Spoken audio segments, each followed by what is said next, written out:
Hello and welcome to your Wednesday episode of the Arrowhead Drive. I'm Pete Sweeney.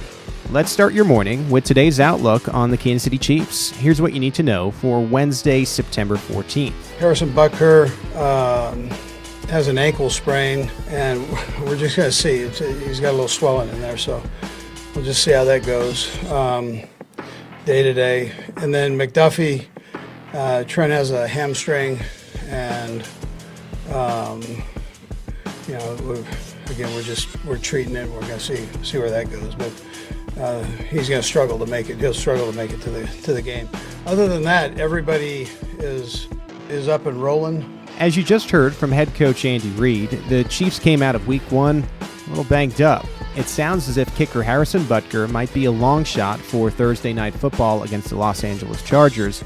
And on Tuesday, the Chiefs made multiple moves, including moving rookie cornerback Trent McDuffie to injured reserve. That knocks him out for TNF and the following 3 games. The Chiefs' rookie first-round pick could possibly make his return by their Week 6 matchup against the Buffalo Bills.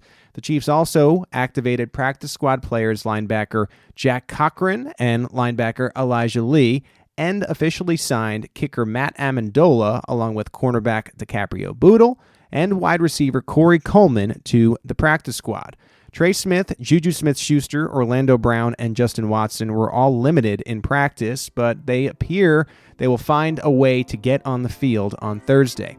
Patrick Mahomes, who injured his non-throwing wrist, the left wrist, in Arizona, is expected to be fine and a full go against the Chargers. Barring something that goes another way, it seems pretty likely we'll get to see safety Justin Reid handle more kickoff duties on Thursday night. Yeah, I mean, not just me. We have great quarterbacks in this division in general. So you saw everybody in this division get pass rushers, and so they can go out there and get after the quarterback and make it hard on us.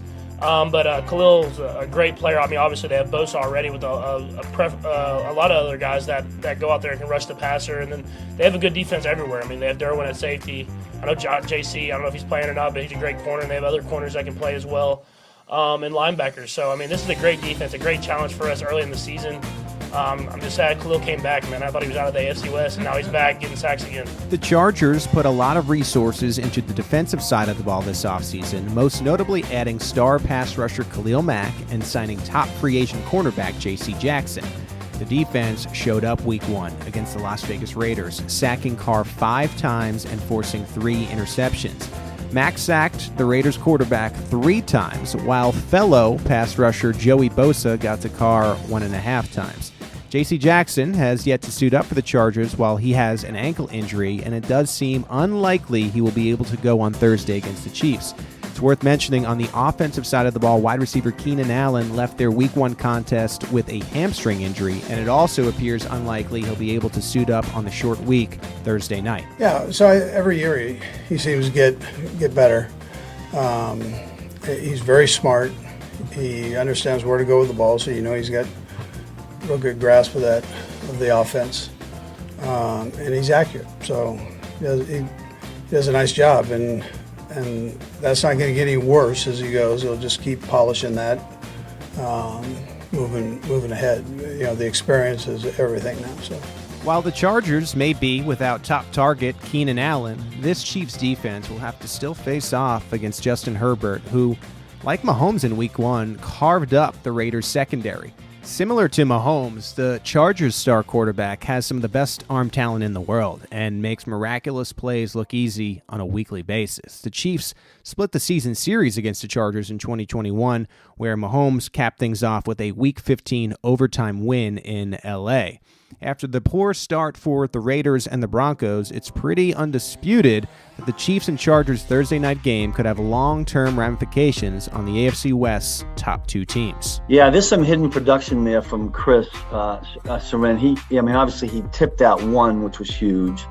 And there's a couple others in there where you see him, pressure the middle of the pocket, and, Kyler Murray had to move around, and that helps us. It extends the down, the guys extend their coverage, etc. So I thought Chris played really solid. He had the fumble.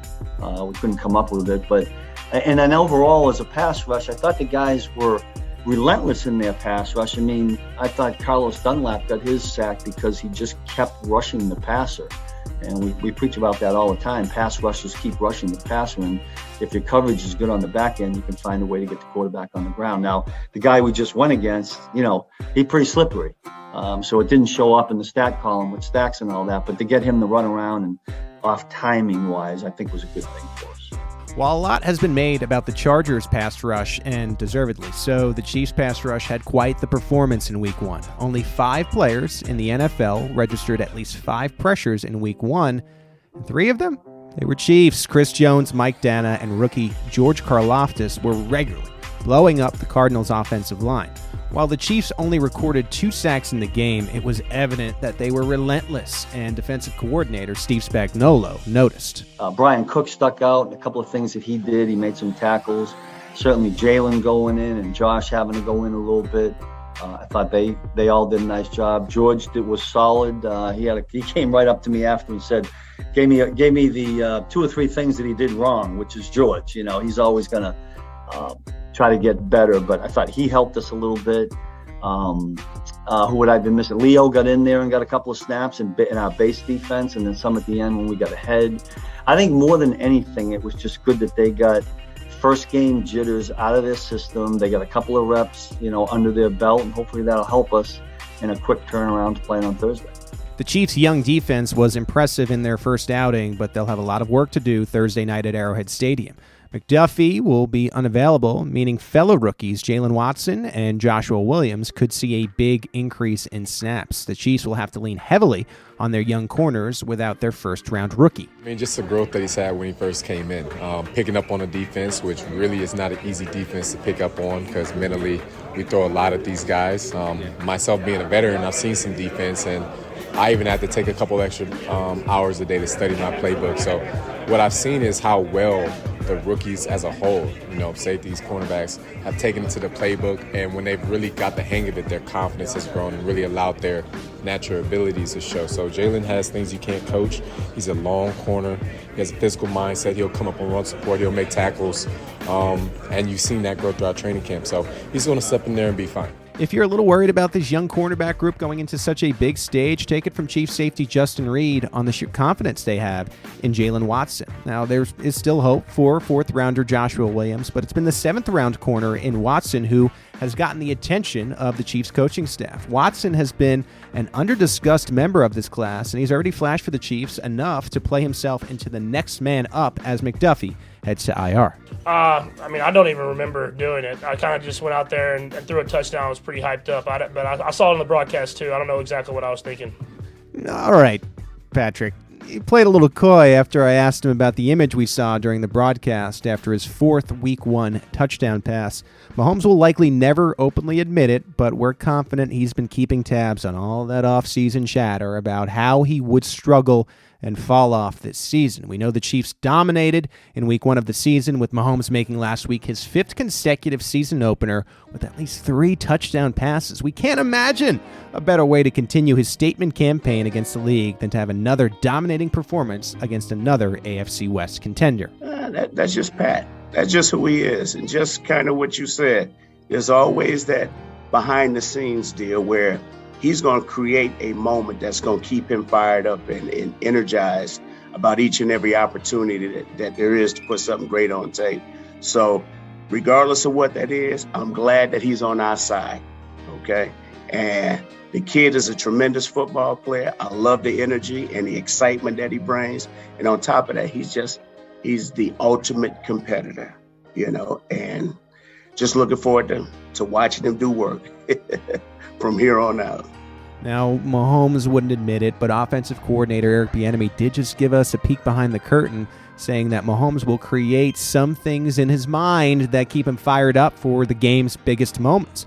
While the Chargers themselves haven't openly questioned the greatness of Patrick Mahomes, we can bet that he's definitely seen a lot of those Chargers, AFC West, and Super Bowl champion picks ahead of the 2022 regular season. The Kansas City Chiefs look to keep things rolling and stay atop the AFC West in Thursday night's huge Week 2 showdown. That's the Arrowhead Drive for Wednesday, September 14th. If you've enjoyed the Arrowhead Drive, please subscribe to the entire Arrowhead Pride Podcast Network, and while you're there, leave us a rating and a review. We'll talk to you later today with the Great British Chiefs Show previewing Thursday Night Football. As for me, that's a wrap for now. I'm Pete Sweeney. We'll catch you on Friday for the next edition of the Arrowhead Drive.